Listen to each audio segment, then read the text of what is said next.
The Department of Fish and Wildlife is looking for the person who killed this coyote in an illegal snare trap in Vista. The family that found the coyote called 10 News.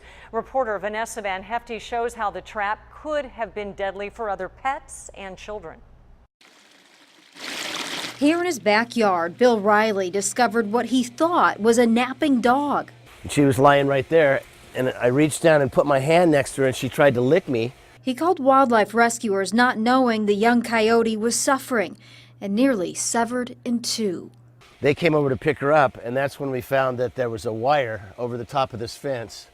It had a square piece of metal at the end of it, and it was wrapped around her stomach so tight that it cut her liver, her abdomen, and her kidneys right in half. Riley, who has a soft spot for all animals, says this coyote had been roaming his neighborhood for weeks. When rescuers lifted it up on this table, they made a cruel discovery, a snare trap that looks like this. She was still alive, though. She was still alive, yeah. She was just so sweet. Then they put her in a cage and took her away. We love our animals, but we were both crying for a while. The coyote was humanely euthanized. Fish and Wildlife tell 10 News a snare trap is a serious crime, punishable by up to 1 year in prison and a $10,000 fine.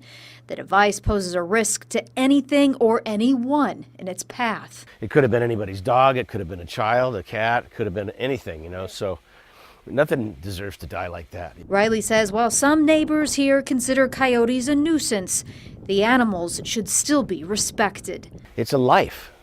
You know, it's a life that they were here way before us. In Vista, Vanessa Van Hefty, 10 News. Fish and Wildlife is now looking for the person responsible. They tell us they have not seen a snare device in 4 years, but the traps are illegal and extremely dangerous to pets and humans.